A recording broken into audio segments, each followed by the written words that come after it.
ఇప్పుడు రామకోటి రాస్తూ ఉంటారు కొంతమంది. రామకోటి రాసే అన్ని రోజులు నియమాలు ఏమైనా పాటించాలా లేదా? అంటే కొంతమంది మాంసాహారాన్ని కూడా ఇంతకుముందు మనం చెప్పినట్టు భుజిస్తూ ఉంటారు కదా! కొంతమందేమో ఇవాళ ఒక పేజీ రాసి దాని తర్వాత ఒక 2, 3 రోజులు కామ్‌గా ఉండడము, లేకపోతే ఎప్పుడో రాయడము, బాధలో ఉన్నప్పుడు రాయడము అలా ఉంటుంది కదా! అసలు నిజంగా రామకోటి ఎప్పుడు రాయాలి?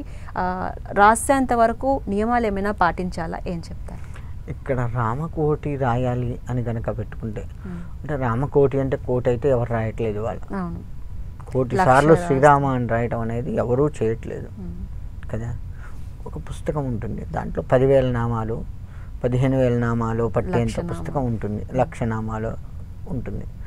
అది రాయాలి అనే నియమం పెట్టుకున్నప్పుడు మాత్రం ఖచ్చితంగా దీక్షా నియమాలు పాటించవలసిందే. ఒక పూట భోజనము, కింద పడుకోవటము ఇలా చేస్తూ రామనామాన్ని ఎక్కువగా జపిస్తూ ఏదైనా దేవాలయం ప్రతిరోజు దర్శిస్తూ రామకోటి రాస్తూ ఆ పుస్తకం అయ్యేంత వరకు కూడా నియమాలు పాటిస్తూ రాస్తే విశేషమైన ఫలితం కలుగుతుంది.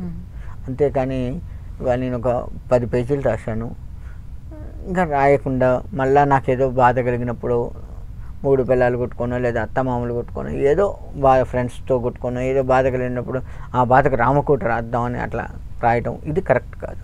నీవు ఒక పుస్తకాన్ని ఎంచుకొని ఇన్ని పేజీలు ఉన్నాయి, ఇన్ని నామాలు నేను రాయాలి అన్న పుస్తకాన్ని ఎంచుకున్నప్పుడు నియమబద్ధంగా రాస్తేనే పూర్తి ఫలితం మనకు అందుతుంది.